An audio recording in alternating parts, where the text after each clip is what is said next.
ಸುಮಾರು 25 ವರ್ಷಗಳ ಹಿಂದೆ ಇವರು 250 ರೂಪಾಯಿ ಹಿಡ್ಕೊಂಡು ಬೆಂಗಳೂರಿಗೆ ಬಂದವರು. ಕಾನಿಷ್ಕಾ ಹೋಟ್ಲಲ್ಲಿ ಅವಕಾಶಕ್ಕಾಗಿ ಸಾಕಷ್ಟು ಪರದಾಡಿದವರು. ಸದ್ಯಕ್ಕೆ 2 ಸಿನಿಮಾಗಳನ್ನು ಪ್ರೊಡ್ಯೂಸ್ ಮಾಡಿದ್ದಾರೆ. ಇವ್ರ ಬಗ್ಗೆ ಸ್ವಲ್ಪ ದಿನಗಳ ಹಿಂದೆಯಷ್ಟೇ ಪವರ್ ಟಿವಿಯಲ್ಲಿ ಒಂದು ವಿಸ್ತಾರವಾದ ಮಾತುಕತೆಯನ್ನು ನಾನು ನಡೆಸಿದ್ದೀನಿ. ಆದರೆ ಒಂದಿಷ್ಟು ವಿಚಾರಗಳನ್ನು ಮತ್ತೆ ಮಾತಾಡ್ತೀನಿ. ಸದ್ಯಕ್ಕೆ ಅಜಯ್ ರಾವ್ ಅವರು ನಮ್ಮ ಜೊತೆಗೆ ಜಾಯಿನ್ ಆಗಿದ್ದಾರೆ. ಅವ್ರನ್ನ ಮಾತಾಡಿಸ್ತಾ ಹೋಗ್ತೀನಿ. ಸರ್, ಸಿನಿಮಾ ವಿಚಾರವಾಗಿ ಒಂದಿಷ್ಟು ಮಾತುಕತೆ ಪವರ್ ಟಿವಿಯಲ್ಲಿ ನಡೆದಿದೆ. ಬಟ್ ಒಂದಿಷ್ಟು ವಿಚಾರಗಳು ಬಿಟ್ಟು ಹೋಗಿತ್ತು, ಅದನ್ನು ಮಾತಾಡಿಸುವಂಥ ಪ್ರಯತ್ನ. ಸಿನಿಮಾ ಮಾಡಿದ್ದೀರಾ, ಸಿನಿಮಾ ರಿಲೀಸ್ಗೆ ರೆಡಿ ಇದೆ, ಆದರೆ ಡಿಸ್ಟ್ರಿಬ್ಯೂಟರ್ ಯಾರು ಅನ್ನುವಂಥ ಪ್ರಶ್ನೆ ಕಾಡ್ತಿದ್ದಾಗಲೇ ನೀವು ಅವರ ವಿಚಾರವನ್ನು ಮಾತಾಡಿದ್ರಿ. ಈಗ ಸೊ ನಿಮ್ಮ ಸಿನಿಮಾನ ಡಿಸ್ಟ್ರಿಬ್ಯೂಷನ್ ಮಾಡ್ತೀನಿ ಅಂತ KVN ಅವರು ಯಾಕೆ ಮುಂದೆ ಬಂದರು? ಜೊತೆಗೆ ಸೊ KVN ಅವರು ಈ ಸಿನಿಮಾವನ್ನು ಡಿಸ್ಟ್ರಿಬ್ಯೂಟ್ ಮಾಡ್ತೀನಿ ಅಂದಾಗ ಒಂದಿಷ್ಟು ಪ್ರಶ್ನೆಗಳನ್ನು ಹಾಕಿರ್ತಾರೆ. ದೊಡ್ಡ ಪ್ರೊಡಕ್ಷನ್ ಹೌಸು ಈ ಸಿನಿಮಾನವನ್ನು ಯಾಕೆ ಮಾಡಬೇಕು, ಇದರಲ್ಲಿ ಅಂಥ ಕಂಟೆಂಟ್ ಏನಿರುತ್ತೆ ಅಂತ ಅವರಿಗೂ ತಿಳಿದಿರಬೇಕಾಗತ್ತೆ. ಸೊ ಅವ್ರು ಏನಂದ್ರು ಅಂತೇಳಿ ಮೊದಲಿಗೆ. ಅಲ್ಲ, ಎಲ್ಲ ಪ್ರೊಫೆಷ್ನಲ್ ವೇನಲ್ಲೇ ಹೋಗಿರೋದು. KVN ಆ ಸಂಸ್ಥೆಯವ್ರ ಸಿನಿಮಾ ಕೂತ್ಕೊಂಡು ನೋಡಿ ಸಿನಿಮಾ ತುಂಬ ಮೆಚ್ಚುಗೆಯಿಂದಾನೆ. ಬಟ್ ಅದಕ್ಕೆ ಅಫ್ಕೋರ್ಸ್ ನೀವು ಕೇಳ್ತಿರೋ ಪ್ರಶ್ನೆ ನನಗೆ ಗೊತ್ತಿದೆ ಎಲ್ಲಿಗೆ ಬರುತ್ತೆ ಅಂತ. ಆ್ಯಂಡ್ ದಯವಿಟ್ಟು ಇದು ನನ್ನೇತೆ ಭಾವಿಸ್ಬಿಡಿ, ಯಾವುದೇ ಪ್ರಚಾರಕ್ಕಲ್ಲದೆ ಒಬ್ಬ ವ್ಯಕ್ತಿಯ ಹೃದಯ ಶ್ರೀಮಂತಿಕೆ ಬಗ್ಗೆ ನಾನು ಹೇಳಲೇಬೇಕಾಗತ್ತೆ. ಬಿಕಾಸ್ ಅವರ ಅಭಿಮಾನಿಗಳಿಗೆ ಆ ವ್ಯಕ್ತಿ ತೂಕ ಏನು, ಆ ವ್ಯಕ್ತಿ ಇನ್ನೊಬ್ರಿಗೂ ಒಳ್ಳೇದು ಮಾಡೋದಕ್ಕೆ ನಿಲ್ತಾರೆ ಅನ್ನೋದು ಗೊತ್ತಾಗಬೇಕು. ಬೇರೆ ಯಾರಲ್ಲ, ನಮ್ಮ ರಾಕಿಂಗ್ ಸ್ಟಾರ್ ಯಶ್ ಅವರೇ ಕೂತ್ಕೊಂಡು ಆ ಸಂಸ್ಥೆ ಜೊತೆ ಮಾತಾಡಿ ಈ ಸಿನಿಮಾ ನೋಡಿ ಮಾಡಿ ಅಂತ ಮಾತಾಡಿದ ಮೇಲೆ KVN ಸಂಸ್ಥೆನವರು ಬಂದು ಸಿನಿಮಾ ನೋಡಿ ತುಂಬ ಮೆಚ್ಚುಗೆ ಪಟ್ಟು ತುಂಬ ಚೆನ್ನಾಗಿದೆ, ಇದು ದೊಡ್ಡ ಮಟ್ಟದಲ್ಲೇ ರಿಲೀಸ್ ಮಾಡೋಣ ಅಂತ ಖುಷಿಪಟ್ಟನೆ, ಅಂದರೆ ಪ್ರೊಫೆಷ್ನಲ್ ವೇನಲ್ಲೇ ಹೋಗಿ ಆಗ್ತಾ ಇರೋದು. ಸೊ KVN ಅವರು ರಿಲೀಸ್ ಮಾಡ್ತಿದ್ದಾರೆ ಸಿನಿಮಾ. ಸರ್, ನಿಮ್ಮ ಸಿನಿಮಾ ಕಂಟೆಂಟ್ ತುಂಬ ಚೆನ್ನಾಗಿರ್ಬೋದು, ಅದಕ್ಕಿಂತ ಮಿಗಿಲಾಗಿ ನಿಮ್ಮದು ಮತ್ತು ಯಶ್ ಅವರ ಬಾಂಧವ್ಯ ದೊಡ್ಡದಿದೆ. ಸೊ ನಿಮ್ಮಿಬ್ಬರ ಬಾಂಡಿಂಗ್ ಆಗಿರ್ಬೋದು ಅಥವಾ ಈ ಸಿನಿಮಾ ವಿಚಾರ ಆಗಿರ್ಬೋದು, ಯಾವ ಥರ ಮಾತುಕತೆ ನಡೆದಿತ್ತು ಅಂತ ಹೇಳಿ? ಇಲ್ಲ, ಅದ್ರ ಬಗ್ಗೆ ದಯವಿಟ್ಟು ನಾನೇನು ಮಾತಾಡೋಕ್ಕೆ ಇಷ್ಟಪಡಲ್ಲ. ಯಾಕಂದರೆ ನನಗೊಂದೇ ಅಂತಲ್ಲ, ಇಂಡಸ್ಟ್ರಿಯಲ್ಲಿ ಸಾಕಷ್ಟು ಜನಕ್ಕೆ ಅವರು ಒಳ್ಳೇದು ಮಾಡಿದ್ದಾರೆ. ಅದು ಒಳ್ಳೆಯದೇನೆ ಬಂದರೆ ಶ್ರಮ ಹಾಕೋರಿಗೆ, ಒಳ್ಳೆ ಕೆಲಸ ಮಾಡೋರಿಗೆ ಅವರು ಬೆಂಬಲ ಕೊಡ್ತಾರೆ. ಸೊ ಆ ವಿಚಾರ ಅಷ್ಟಕ್ಕೆ ಇದ್ರೆ ಒಳ್ಳೆಯದು. ಸರ್, ಒಂದಿಷ್ಟು ಪೋಸ್ಟ್ಗಳನ್ನು ನೋಡಿದೆ. ಒಂದು ಸಿನಿಮಾಕ್ಕಾಗಿ ಅಜಯ್ ರಾವ್ ಅವರು ಸಾಕಷ್ಟು ಸಾಲ ಮಾಡಿಕೊಂಡ್ರು ಅನ್ನೋ ಒಂದು ಮಾತನ್ನು ಕೇಳಲ್ಪಟ್ವಿ. ಒಂದಿಷ್ಟು ಪೋಸ್ಟ್ಗಳನ್ನು ಓದಿದ್ವಿ. ನಿಜವಾಗ್ಲೂ ಅಜಯ್ ಅವರು ಸಾಲ ಮಾಡ್ಕೊಂಡಿದ್ದಾರಾ? ಸೊ ಎಷ್ಟು ಸಾಲ ಮಾಡ್ಕೊಂಡಿದ್ದಾರೆ? ಸದ್ಯದ ಪರಿಸ್ಥಿತಿ ಹೇಗಿದೆ? ಎಷ್ಟು ಸಾಲ ಮಾಡ್ಕೊಂಡಿದ್ದೀನಿ ಅಂತ ಹೇಳಬೇಕಂದ್ರೆ ಅದು ಲೆಕ್ಕ ಹಾಕೋಕ್ಕಾಗಲ್ಲ. ಒಟ್ಟಿನಲ್ಲಿ ಸಿಕ್ಕಾಪಟ್ಟೆ ಮಾಡ್ಕೊಂಡಿದ್ದೀನಿ, ಅದು ಮಾತ್ರ ನಿಜ. But for one good film. ಅಂದರೆ ನಾನು ಯಾವತ್ತೂ ದುಡ್ಡಿನ ಲೆಕ್ಕ ಹಾಕಿದವನಲ್ಲ, ದುಡ್ಡು ಮಾಡಬೇಕಂತನೂ ಇಂಡಸ್ಟ್ರಿಗೆ ಬಂದವನಲ್ಲ. ನಾನು ಕಲಾವಿದನ ಆಗಬೇಕು ಅಂತ ಬಂದವನು, ಸಿನಿಮಾ ಮಾಡಬೇಕಂತ ಬಂದವನು. ಅದು ಒಂದು ಇನ್ಸ್ಪೈರಿಂಗ್ ವೇನಲ್ಲಿ ಅದನ್ನು ಹೇಳ್ತಾ ಇರೋದು. ಸಾಲ ಮಾಡಿದ್ದೀನಿ ಅಂತ ನಾನು ಹೇಳಿದ್ದು ವಿಚಾರ ಕೂಡ ಅಷ್ಟು ಸಾಲ ಮಾಡೋ ಕೆಪಾಸಿಟಿ ಇದೆ ಅಂತ ನಾನು ಹೇಳ್ತಾ ಇರೋದು. ಸಾಲ ಮಾಡಿದ್ದೀನಿ ಅಂತ ನಾನು ಕೊರಗ್ತಾ ಇಲ್ಲ. ಅಷ್ಟು ಸಾಲ ಮಾಡ್ತೀನಿ, ಅಷ್ಟು ಕೆಪಾಸಿಟಿ ಇದೆ, ಅಷ್ಟು ಸಾಲ ಕೊಡ್ತಾರೆ ಅಂತಂದರೆ ನಾನು ಅಷ್ಟು ಸಂಪಾದನೆ ಮಾಡಿದ್ದೀನಿ ಅಂತಲೇ ಅರ್ಥ.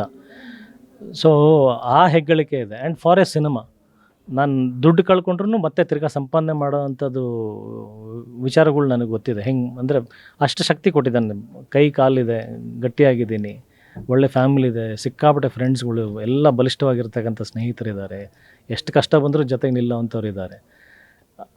ಸಾಲ ಅಂತ ನಾನು ಮಾಡಿರೋದು ಪ್ರೊಫೆಷ್ನಲ್ ವೇನಲ್ಲಿ, ಯಾವುದೂ ಭಿಕ್ಷೆ ಬೇಡಿಲ್ಲ ಅಥವಾ ಯಾರೂ ಉಪಕಾರ ಮಾಡಿ ಅವರಿಂದ ತೊಗೊಂಡು ಬಂದಿರತಕ್ಕಂಥ ಹಣ ಅಲ್ಲ.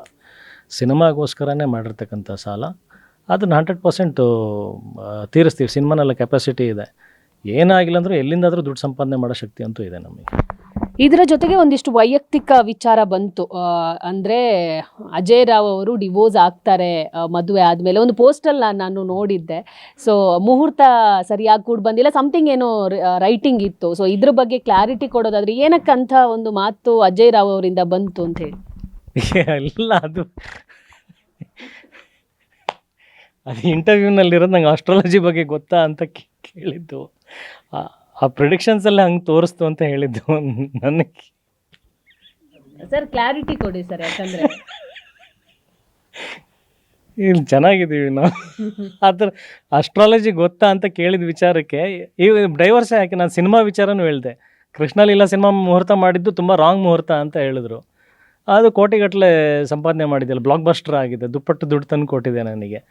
ನಾನು ಹೇಳೋದೇನಂತಂದರೆ, ಅದು ಏನೇ ಇರಲಿ, ಶಾಸ್ತ್ರದಲ್ಲಿ ಆಸ್ಟ್ರಾಲಜಿನಲ್ಲಿ ಏನೇ ಇರಲಿ, ನೀವು ಹೆಂಗೆ ಬದುಕ್ತೀರಾ, ನಿಮ್ಮ ಶ್ರಮ ಎಷ್ಟಿರುತ್ತೆ, ನಿಮ್ಮ ಶ್ರದ್ಧೆ ಏನಿರುತ್ತೆ, ಅದು ಇದಕ್ಕಿಂತ ಮೀರಿದ್ದಿರುತ್ತೆ ಅಂತ ನಾನು ಆ ಎಕ್ಸಾಂಪಲ್ ಹೇಳಕ್ಕೆ ಬಂದೆ. ನೀವು ಯಾರನ್ನೇ ಒಂದು ಈಗ ದಾಂಪತ್ಯ ಜೀವನನೇ ಆಗಿರಲಿ ಅಥವಾ ನಿಮ್ಮ ಸಿನಿಮಾನೇ ಆಗಿರಲಿ ಯಾವುದನ್ನೇ ಆದರೂ ತುಂಬ ಇಷ್ಟಪಟ್ಟು ಅದ್ರ ಮೇಲೆ ನಿಮ್ಗೆ ಶ್ರದ್ಧೆ ಇದ್ದರೆ ಇದು ಯಾವುದು ವರ್ಕ್ ಆಗಲ್ಲ. ಅದ್ರ ಮೀರಿ ಒಂದು ದೇವರ ಆಶೀರ್ವಾದ ಅನುಗ್ರಹ ಇರುತ್ತೆ ಅಂತ ನಾನು ಆ ರೀತಿ ಹೇಳಿದ್ದೆ ಅದನ್ನು. ಓಕೆ ಸರ್, 25 ವರ್ಷಗಳ ಹಿಂದೆ ನೀವು ಯಾವ ಥರ ಕಷ್ಟಪಟ್ರಿ ಅಂತ ಹೇಳ್ಕೊಂಡಿದ್ರಿ. ಕಾನಿಷ್ಕಾ ಹೋಟ್ಲಲ್ಲಿ ಫೋಟೋ ತಗೊಂಡು ಬಂದು ಅಲ್ಲಿ ಅವಕಾಶಕ್ಕಾಗಿ ಯಾವ ಥರ ಇದ್ರಿ ಅಂತ. ಬಟ್ ಈ 25 ವರ್ಷ ಜರ್ನಿಯಲ್ಲಿ ನೀವು ಅನುಭವಿಸಿರುವಂಥ ಕಷ್ಟಗಳಾಗಿರ್ಬೋದು ಅಥವಾ ನೀವು ಅರ್ನ್ ಮಾಡಿರುವಂಥ ಸ್ನೇಹ ಆಗಿರ್ಬೋದು, ಅವಕಾಶಗಳಾಗಿರ್ಬೋದು, ಅದನ್ನು ಚಿಕ್ಕದಾಗಿ ರಿಕಾಲ್ ಮಾಡೋದಾದರೆ ಅಲ್ಲ ಇನ್ನೊಂದ್ಸಲ ಹೇಳಿ, ನಾ ಆದರೆ ಡೈವರ್ಸ್ ಎಲ್ಲ ಇದ್ದೆ ನಾ ಇನ್ನು ಅದರಿಂದ ಹೊರಬನ್ನಿ ಸರ್.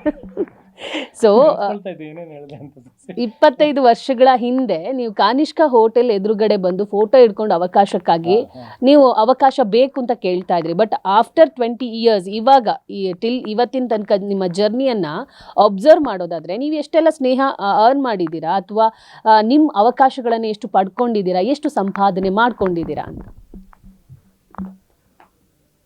ಸಿಕ್ಕಾಪಟ್ಟೆ ಸಂಪಾದನೆ ಮಾಡಿದ್ದೀನಿ, ಹೇಳೋಕ್ಕಾಗದೇ ಇರೋಷ್ಟು ಸಂಪಾದನೆ ಮಾಡಿದ್ದೀನಿ. ಅಂದರೆ to the core hard core friendships ಇದೆ ನನಗೆ. ಪ್ರಾಣಕ್ಕೆ ಪ್ರಾಣ ಕೊಡುವಂಥ ಸ್ನೇಹಿತರಿದ್ದಾರೆ. ಇಂಡಸ್ಟ್ರಿನಲ್ಲಿ ಇಂಥವ್ರಿಗೆ ಗೊತ್ತಿಲ್ಲ ಅಂತಿಲ್ಲ. ಎಷ್ಟೊಂದು ಕಡೆ ಪ್ರಚಾರಕ್ಕೆ ಬಂದಿಲ್ಲ. ಭಾರತದಲ್ಲೇ ಸಾಕಷ್ಟು ಜನ ಅಂದರೆ ಎಲ್ಲ ಲ್ಯಾಂಗ್ವೇಜ್ನಲ್ಲಿ ಇರ್ತಕ್ಕಂಥ ಕೆಲವೊಂದು ತಂತ್ರಜ್ಞರು, ಎಲ್ಲ ಆರ್ಟಿಸ್ಟ್ಗಳು ಎಷ್ಟೊಂದು ಕಡೆ ಎಲ್ಲ ಪರಿಚಯ ಇದೆ ನನಗೆ. ಅದರಲ್ಲೂ ವಿಶೇಷವಾಗಿ ನಮ್ಮ ಕನ್ನಡ ಚಿತ್ರರಂಗದಲ್ಲಿ ಇಂಥವ್ರು ಗೊತ್ತಿಲ್ಲ ಅಂತಿಲ್ಲ, ಇಂಥವ್ರ ಬೆಂಬಲ ಇಲ್ಲ ಅಂತಿಲ್ಲ, ಇಂಥವ್ರ ಆಶೀರ್ವಾದ ಇಲ್ಲ ಅಂತಿಲ್ಲ, ಇಂಥ ಪ್ರೀತಿ ಇಲ್ಲ ಅಂತಿಲ್ಲ. ಅದ್ರ ಜೊತೆಗೆ ಈಗ ಸಿನಿಮಾ ಜನ ಬಂದು ನೋಡಿದ್ರೆ ಮಾತ್ರ ಅವ್ರು ನನ್ನ ಅಭಿಮಾನಿ ಅಂತ ನಾನು ಹೇಳಲ್ಲ. ಎಲ್ಲೋ ಕೂತ್ಕೊಂಡು ಅವ್ರು ನನ್ನ ಆಶೀರ್ವಾದ ಮಾಡಿರ್ತಾರೆ, ಪ್ರೀತಿಸಿರ್ತಾರೆ. ಸಿನಿಮಾ ಚೆನ್ನಾಗಿದ್ದರೆ ಮಾತ್ರ ಬರಬೇಕಷ್ಟೇ. ಬಟ್ ಅಜಯ್ ಮೇಲೆ ಇರೋವಂಥ ಪ್ರೀತಿ ಅಭಿಮಾನ ಸಿಕ್ಕಾಪಟ್ಟೆ ಜನಕ್ಕಿದೆ. ಅಭಿಮಾನ ಇದೆ ಅಂತ ಅಂದ್ಕೊಂಡ್ಲೇ ರೂಲ್ಸ್ ಇಲ್ಲ. ಅವ್ರು ಬಂದಿದೆ ಅಂದರೆ ಎಲ್ಲ ಎಂಥ ಕಳಪೆ ಸಿನಿಮಾ ಮಾಡಿದ್ರು ದುಡ್ಡು ಕೊಟ್ಟು ಸಿನಿಮಾ ನೋಡಬೇಕು ಅನ್ನೋದು ಏನಿಲ್ಲ. ಅವ್ರ ಪಾಪ ಕಷ್ಟಪಟ್ಟು ದುಡ್ದಿರೋ ದುಡ್ಡೇ, ಅದಕ್ಕೂ ನಾವು ನ್ಯಾಯ ಒದಗಿಸ್ಬೇಕು ಅಂದರೆ ಆ ಥರ ಸಿನಿಮಾ ಮಾಡಬೇಕಷ್ಟೆ. ಬಟ್ ಅಭಿಮಾನ ಇದೆ, ಅವ್ರು ಕಾಯ್ತಾ ಇದ್ದಾರೆ.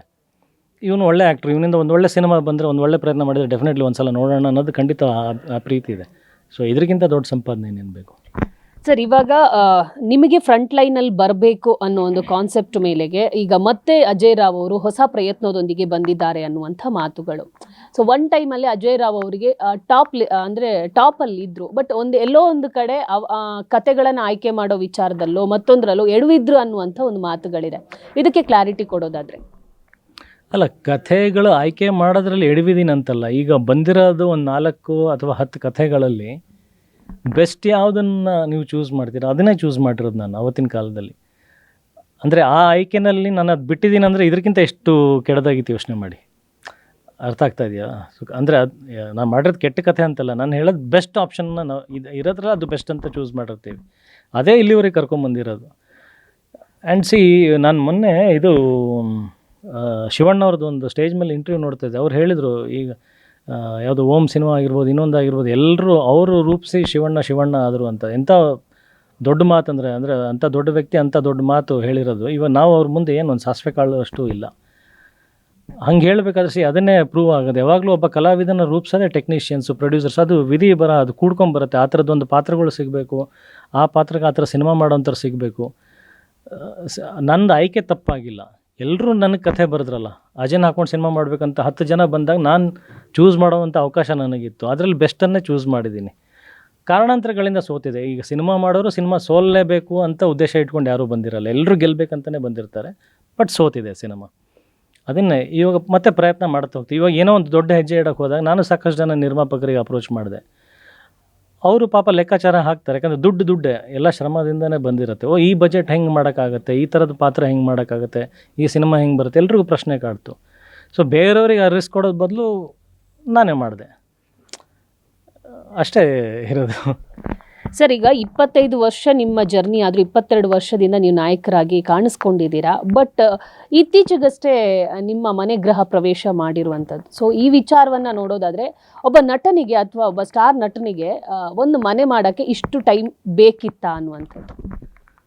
ಮೇಡಮ್ ಏನಾಗ್ಬಿಟ್ಟಿದೆ, ನಾನು ಅದನ್ನೇ ಅವಾಗಲೇ ಹೇಳಿದ್ನಲ್ಲ, ದುಡ್ಡು ಮಾಡೋದಕ್ಕಿಂತ ಸಿನಿಮಾ ಬಂದಿಲ್ಲ. ನಾನು ದುಡ್ಡು ಮಾಡಬೇಕಂತ ಇದ್ದರೆ ನಾನು ಇಷ್ಟೊತ್ತಿಗೆ 100 ಕೋಟಿ ಮಾಡ್ಬೋದಾಗಿತ್ತು. ಟು ಬಿ ಫ್ರ್ಯಾಂಕ್, ಅಷ್ಟು ಕೆಪಾಸಿಟಿ ಇತ್ತು. ನಾನು ಬಿಟ್ಟಿರೋಷ್ಟು ದುಡ್ಡು ಬಹುಶಃ ಯಾರೂ ಬಿಟ್ಟಿರಲಿಕ್ಕಿಲ್ಲ. ನಾನು ಮಾಡಿದಷ್ಟು ಫ್ರೀ ಸಿನಿಮಾಗಳು ಬಹುಶಃ ಯಾರೂ ಮಾಡಿರಲಿಕ್ಕಿಲ್ಲ.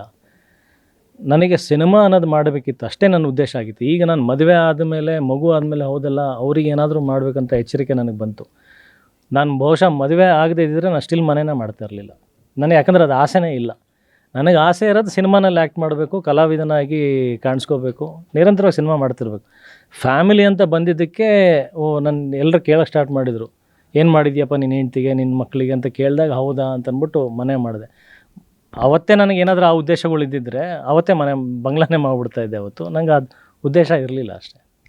ಸರ್, ಯುದ್ಧಕಾಂಡ ಸಿನಿಮಾ ಯಾವತ್ತೂ ರಿಲೀಸ್ ಆಗಬೇಕಿತ್ತು, ದುಡ್ಡಿನ ಸಮಸ್ಯೆಯಿಂದಲೇ ರಿಲೀಸ್ ಡೇಟ್ ಪೋಸ್ಟ್ಪೋನ್ ಆಗ್ತಾ ಬಂತ, ಹೇಗೆ? ಇಲ್ಲ, ದುಡ್ಡಿನ ಸಮಸ್ಯೆಯಿಂದ ಪೋಸ್ಟ್ಪೋನ್ ಆಗ್ತಾ ಬಂದಿರೋದಲ್ಲ. ನಮ್ಮ ತಾಯಿಗೆ ಕಾಲು ಆಪ್ರೇಷನ್ ಆಗಬೇಕಾಗಿತ್ತು. ಅವ್ರದ್ದು ಸುಮಾರು ಒಂದು 35 ವರ್ಷಗಳಿಂದ ಅವ್ರದ್ದು ಸ್ವಲ್ಪ ಕಾಂಪ್ಲಿಕೇಶನ್ಸ್ ಇದೆ ಅವ್ರ ಹೆಲ್ತ್ ಇಶ್ಯೂಸ್ ಬಗ್ಗೆ.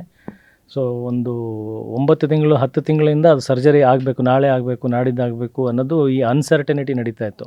ಕೆಲವೊಂದು ಚೆಕಪ್ಸು, ಆಮೇಲೆ ಕೆಲವೊಂದು ಅದು ಅವರಲ್ಲಿ ಇರ್ತಕ್ಕಂದ್ರೆ ಹೇಳ್ತಾರಲ್ಲ ನಿಮಗೆ, ಅದರ ಬ್ಲಡ್ ಆಗಿರ್ಬೋದು, ಇನ್ನೊಂದು ಅವೆಲ್ಲ ಕ್ಯಾಲ್ಕುಲೇಷನ್ಸ್ಗಳು ಅದು ಕರೆಕ್ಟಾಗಿ ಆಗಬೇಕಾಯ್ತು ಆಪ್ರೇಷನ್ಗೂ ಮುಂಚೆ. ಅದು ಸರಿ ಹೋಗ್ತಾ ಇರಲಿಲ್ಲ. ಹಾಗಾಗಿ ನಾವು ರಿಸ್ಕ್ ತೊಗೊಳ್ಳೋ ಪೊಸಿಷನಲ್ಲಿ ಇದ್ದಿಲ್ಲ. ಎನಿ ಟೈಮ್ ಸರ್ಜರಿ ಹೋಗ್ಬೋದು. ನಾನು ಆ ಟೈಮಲ್ಲಿ ಸಿನಿಮಾ ರಿಲೀಸ್ ಇಟ್ಕೊಳ್ಳೋದು, ಇದು ಬರೋದು ಏನಾಗಿತ್ತು. ಲಾಸ್ಟ್ ಇಯರ್ ನಾನು ಮನೆ ಮಾಡಿದೆ, ಇತ್ತೀಚೆಗೆಲ್ಲ 1 ವರ್ಷ ಆಗ್ತಾ ಬಂತಾಗ, 1 ವರ್ಷ ಆಯ್ತು ಆ್ಯಕ್ಚುಲಿ. ನಾನು ಮನೆ ಮಾಡಿದ್ರೂ ಒಂಚೂರು ಮನೆ ಮಾಡದೇ ಇದ್ದಿದ್ರೆ ಸಿನಿಮಾಗೆ ಇನ್ನೊಂಚೂರು ನಾನು ದುಡ್ಡು ವ್ಯವಸ್ಥೆ ಮಾಡ್ತಾಯಿದ್ದೆ. ಸೊ ಹಂಗಾಗಿರೋದು. ಈಗ ಮನೆಯೂ ಮಾಡಿದೆ, ಜೊತೆಗೆ ಆಪ್ರೇಷನೂ ಮಾಡ್ತಾ, ಸಿನಿಮಾನೂ ಮಾಡ್ತಾ, ಒಟ್ಟಿಗೆ ಹ್ಯಾಂಡಲ್ ಮಾಡೋ ಪೊಸಿಷನಲ್ಲಿ ಇದ್ದಿಲ್ಲ. ಸೊ ಈಗ ಸಿನಿಮಾ ಮತ್ತು ಅಮ್ಮ ಅಂತ ಬಂದಾಗ ಯಾವ್ದು ನೋಡಬೇಕು, ಅಮ್ಮನ ಹೆಲ್ತ್ ನೋಡಬೇಕು. ಸೊ ಹಾಗಾಗಿ ನಾನು ಸಿನಿಮಾನ ಸ್ವಲ್ಪ ಬದಿಗೆ ಇಟ್ಬಿಟ್ಟು ಫಸ್ಟ್ ಹೆಲ್ತ್ ನೋಡಿದೆ. ಈಗ ಸರ್ಜರಿ ಎಲ್ಲ ಆಯಿತು ಅಮ್ಮಂದು, ಆಗಿ ಗುಣಮುಖರಾಗಿ ಆರಾಮಾಗಿದ್ದಾರೆ. ಹಾಗಾಗಿ ಈಗ ಮತ್ತೆ ಸಿನಿಮಾ ರಿಲೀಸಿಗೆ ಬಂದೆ ನಾನು. ಸರ್, ಎಲ್ಲಕ್ಕಿಂತ ಹೆಚ್ಚಾಗಿ ಈ ಸಿನಿಮಾ ಮಾಡೋಕ್ಕೆ ನಿಮ್ಮ ಮಗಳೇ ಕಾರಣ ಅಂತ ನೀವು ಹೇಳಿದ್ರಿ. ಸೊ ಮಗಳ ಜೊತೆಗೆ ಸಮಾಜದಲ್ಲೂ ಒಂದಿಷ್ಟು ಅದಕ್ಕೆ ಒಂದು ಸ್ಫೂರ್ತಿ ಆಗಬೇಕು, ಅದು ಮೆಸೇಜ್ ಎಲ್ಲ ಕಡೆ ಪಾಸ್ ಆಗಬೇಕನ್ನೋ ಉದ್ದೇಶ ನೀವು ಹೇಳ್ತಾ ಇದ್ರೆ, ರಾಷ್ಟ್ರಪತಿ ಅವರಿಗೂ ಇದು ರೀಚ್ ಆಗಬೇಕು ಅನ್ನುವಂಥದ್ದು. ಸೊ ನಿಮ್ಮ ಪ್ರಯತ್ನ ಎಲ್ಲಿ ತನಕ ಬಂದು ನಿಂತಿದೆ ಸಿನಿಮಾ ರಿಲೀಸ್ಗಿಂತ ಮುಂಚೆನೆ? ಅಲ್ಲ, 2 ಪ್ರಶ್ನೆ ಇದೆ ಅದರಲ್ಲಿ. ಒಂದು ಮಗಳದು, ಅಫ್ಕೋರ್ಸ್ ಈಗ ಬಹುಶಃ ನನಗೆ ಹೆಂಗೆ ಕನೆಕ್ಟ್ ಆಯಿತೋ, ಯಾವುದೇ ಹೆಣ್ಮಗು, ವಿಶೇಷವಾಗಿ ಹೆಣ್ಮಗು ಇರೋಂಥ ತಂದೆ ತಾಯಂದ್ರಿಗೆ ಅದು ತುಂಬ ಕನೆಕ್ಟ್ ಆಗುತ್ತೆ ಸಿನಿಮಾ. ಆ ನಂಬಿಕೆ ನನಗಿದೆ. ಬಿಕಾಸ್ ಮನುಷ್ಯತ್ವ ಅಂತ ಇದ್ದರೆ, ತಾಯಿತನ ಅಂತ ಇದ್ದರೆ, ಅದು ಎಲ್ರಿಗೂ ಡೆಫಿನೆಟ್ಲಿ ಕನೆಕ್ಟ್ ಆಗುತ್ತೆ ಸಿನಿಮಾ. ಈಗಾಗಲೇ ಕಾಪಿನೂ ತೆಗೆದಾಗಿದೆ, ಸೆನ್ಸರು ಆಗಿದೆ, ರಿಲೀಸ್ ಡೇಟು ಆಗಿದೆ, ಜಸ್ಟ್ ಥಿಯೇಟ್ರಿಗೆ ಬರೋದೊಂದು ಬಾಕಿ ಇದೆ ಅಷ್ಟೇ. ಅದಕ್ಕಿಂತ ಮುಂಚೆ ಎಷ್ಟು ರೀಚ್ ಆಗಿದೆ ಸರ್ ಈ ಸಿನಿಮಾ, ಅಂದರೆ ನಿಮಗೆ ಗೊತ್ತಿದ್ದಂಗೆ? ಇಲ್ಲ, ನನಗೆ ನಿಜವಾಗ್ಲೂ ದೇವರಾಣೆ ಏನೂ ಗೊತ್ತಾಗ್ತಿಲ್ಲ. ಇದು ದೊಡ್ಡ ಪ್ರಶ್ನೆ. ಎನಿ ಫಿಲ್ಮ್ ಮೇಕರ್ ಇವತ್ತಿನ ದಿನ ಇರೋವಂಥದ್ದು ದೊಡ್ಡ ಪ್ರಶ್ನೆ. ಎಷ್ಟು ಮಟ್ಟಿಗೆ ರೀಚ್ ಆಗಿದೆ ಅಂದರೆ, ಏನು ಮಾಡಿದರೂ ಸಾಲ್ತಾ ಇಲ್ಲ ಇವತ್ತು. ಅದೇನು ಅವರೇ ಸೆನ್ಸ್ ಮಾಡಬೇಕು, ಆಡಿಯನ್ಸೇ ಸೆನ್ಸ್ ಮಾಡಬೇಕು. ಓಕೆ, ಈಗ ಅಜಯ್ ಏನೋ ಮಾತಾಡ್ತಿದ್ದಾನೆ, ಇದು ಮೋಸ್ಟ್ಲಿ ನಿಜ ಹೇಳ್ತಾ ಇದ್ದಾನೆ, ಇದು ಒಳ್ಳೆ ಸಿನಿಮಾ ಇರಬೇಕು, ಒಂದು ಸಲ ನೋಡೋಣ, ಒಂದು ಮೋಟಿವೇಶನ್ ಇದೆ, ಒಂದು ಮಿಡ್ ಸ್ಕೇಲ್ ಸಿನಿಮಾ ದೊಡ್ಡ ಮಟ್ಟಕ್ಕೆ ರೀಚ್ ಆಗಬೇಕು, ಒಂದು ಸ್ಟ್ರಾಂಗ್ ಕಂಟೆಂಟ್ ಇರೋದ್ರಿಂದ ಅಷ್ಟೇ. ಬಿಕಾಸ್ ನಾನು ಪ್ರೊಡ್ಯೂಸ್ ಮಾಡಿದ್ದೀನಿ, ನಾನು ಕಷ್ಟಪಟ್ಟಿದ್ದೀನಿ, ನಾನು ಸಾಲ ಮಾಡಿದ್ದೀನಿ, ಆ ಸಿಂಪತಿಗೆ ನಾನು ಕೇಳ್ಕೊಳ್ತಾ ಇಲ್ಲ. ಒಂದು ಒಳ್ಳೆಯ ಕನ್ನಡ ಸಿನಿಮಾ ಅದು ಎಲ್ಲರಿಗೂ ರೀಚ್ ಆಗಬೇಕನ್ನೋದು ಅವ್ರು ಸೆನ್ಸ್ ಮಾಡಬೇಕಷ್ಟೇ. ಹೆಂಗೆ ಮಾಡ್ತಾರೆ ಅದು ನನಗೆ ಅದು ನಿಜವಾಗ್ಲೂ ಗೊತ್ತಿಲ್ಲ. ಇದು ಹಿಂಗೆ ಮಾತಾಡ್ತಾ ಇದ್ದೀವಿ ಅಷ್ಟೇ, ಇಷ್ಟೇ ಪ್ರಚಾರ ಬಿಟ್ಟರೆ ಇದ್ರ ಮೇಲೆ ಏನು ಮಾಡ್ಬೇಕು ನಂಗೆ ಗೊತ್ತಿಲ್ಲ. ಸರ್, ಕೊನೆಯದಾಗಿ ಇವಾಗ ನಟನೆಯ ಜೊತೆಗೆ ಪ್ರೊಡ್ಯೂಸರ್ ಆಗಿ ಕೂಡ ಕಾಣಿಸ್ಕೊತಾ ಇದ್ದೀರಾ. ಸೊ ಮುಂದೆ ಪ್ರೊಡ್ಯೂಸರ್ ಆಗಿ ಕಂಟಿನ್ಯೂ ಆಗಬೇಕು ಅಂದ್ಕೊಂಡಿದ್ದೀರಾ, ಅಥವಾ ಬೇರೆ ಕ್ಯಾರೆಕ್ಟರ್ಗಳನ್ನು ಒಪ್ಕೊಂಡು ಹೋಗ್ತೀರಾ, ಹೇಗೆ? ಅಲ್ಲ, ನನ್ನ ಸಂಸ್ಥೆಯಿಂದ ಸಿನಿಮಾ ನಿರ್ಮಾಣ ಆದರೆ ಅದು ಅಂದರೆ ಅಷ್ಟು ಟಾಪ್ ಕ್ಲಾಸ್ ಕಂಟೆಂಟ್ ಇರಬೇಕು. ಈ ಕೃಷ್ಣಲೀಲಾ ಸಿನಿಮಾ ಮಾಡಿದಾಗಲೂ ಕೂಡ ಫ್ಯಾಮಿಲಿ ವ್ಯಾಲ್ಯೂಸ್ ಇತ್ತು. ಅದೆಲ್ಲೂ ಕೂಡ ನಾನು ಅಲ್ಲೂ ಒಬ್ಬ ಹೀರೋಯಿಸಮ್ನೇ ನಾನು ತೋರಿಸ್ಬೇಕು ಅಂತ ಪೋರ್ಟ್ರೇ ಮಾಡೋಕ್ಕೆ ಹೋಗಿದ್ದಿಲ್ಲ. ಕಥೆ ಅಷ್ಟು ಸ್ಟ್ರಾಂಗ್ ಆಗಿದ್ದು ಈ ಸಂಸ್ಥೆಯಿಂದ ಒಂದು ಕಾಂಟ್ರಿಬ್ಯೂಷನ್ ಆಗಬೇಕು ಸಮಾಜಕ್ಕೆ, ಎಲ್ಲೋ ಒಂದು ಕಡೆ ಇನ್ಸ್ಪೈರ್ ಆಗಬೇಕು ಫ್ಯಾಮಿಲೀಸಿಗೆ ಅಥವಾ ಯೂತ್ಸಿಗೆ. ಆ ಥರದ್ದು ಏನಾದರೂ ಕಂಟೆಂಟ್ ಬಂತು ಅಂದರೆ ಮಾತ್ರ ನಾನು ಸಂಸ್ಥೆಯಿಂದ ಪ್ರೊಡ್ಯೂಸ್ ಮಾಡ್ತೀನಿ. ಅಂದರೆ ಅಲ್ಲಿ ಒಬ್ಬ ಪ್ರೊಡ್ಯೂಸರ್ ವಿಚಾರ ಮಾಡ್ತಾನೆ. ಇಲ್ಲ, ಈಗ ಕೆಲವೊಂದು ಸಲ ಏನಾಗುತ್ತೆ, ಆಲ್ರೆಡಿ ಒಬ್ಬರು ನಿರ್ಮಾಪಕರು ಆ ಕಥೆನ ಕೇಳಿರ್ತಾರೆ, ಅವ್ರು ಮಾಡ್ಬೇಕು ಅನಿಸಿರುತ್ತೆ. ಕೆಲವೊಂದು ಸಲ ಇಷ್ಟ ಆದಾಗ್ಲೂ ಅದಕ್ಕೆ ಆಲ್ರೆಡಿ ಪ್ರಿಪರೇಷನ್ ಇದ್ದರೆ ಅದಕ್ಕೇನು ಮಾಡೋಕ್ಕಾಗಲ್ಲ. ಬಟ್ ಪ್ರೊಡಕ್ಷನ್ ಮಾಡಬಾರ್ದು, ಪ್ರೊಡಕ್ಷನ್ ಮಾಡಲ್ಲ, ಆ ಥರದ್ದು ಯಾವುದು ಉದ್ದೇಶ ಇಲ್ಲ. I enjoy producing A film. ನೀವು ಇಮ್ಯಾಜಿನ್ ಮಾಡಿ ಎಂಥ ದೊಡ್ಡ ಭಾಗ್ಯ ಅಂತಂದರೆ, ಒಂದು ಸಿನಿಮಾ ನೀವು ಪ್ರೊಡ್ಯೂಸ್ ಮಾಡ್ತೀರಾ, ಅಷ್ಟು ಜನ ಅದರಲ್ಲಿ ಕೆಲಸ ಮಾಡ್ತಾರೆ, ಒಂದು ಕನಸನ್ನು ನೀವು ನಿಜ ಮಾಡಿಬಿಟ್ಟು ಜನಕ್ಕೆ ತರ್ತೀರಾ, ಅದಕ್ಕೆ ಹೋಲ್ ಆ್ಯಂಡ್ ಸೋಲ್ ನೀವೇ ಯಜಮಾನರಾಗಿರ್ತೀರ, ಮಾಲೀಕರಾಗಿರ್ತೀರ. ಒಂದು cinema I can produce a film ಅನ್ನೋದೇ ಒಂದು ದೊಡ್ಡ ಗ್ರೇಟ್ ಸ್ಟ್ರೆಂತ್. ಅದನ್ನ ಹೆಂಗೆ ಬಿಡ್ತೀನಿ ನಾನು? Okay sir, thank you and all the best. ನೋಡಿದ್ರಲ್ಲ, KVN ಪ್ರೊಡಕ್ಷನ್ ಮೂಲಕ ಯುದ್ಧಕಾಂಡ ಸಿನಿಮಾ ರಿಲೀಸಿಗೆ ರೆಡಿ ಆಗ್ತಾ ಇದೆ. ಇದರ ಜೊತೆಗೆ ಈ ಸಿನಿಮಾನ ಯಾಕೆ ನೋಡಬೇಕು, ಇದರ ಉದ್ದೇಶ ಏನು ಅನ್ನೋದನ್ನ ಅಜಯ್ ರಾವ್ ಅವರು ತಿಳಿಸ್ಕೊಟ್ಟಿದ್ದಾರೆ. ಕ್ಯಾಮರಾ ಪರ್ಸನ್ ಜಯನ್ ಜೊತೆ ದೀಪಿಕಾ, ಪವರ್ ಟಿವಿ, ಬೆಂಗಳೂರು.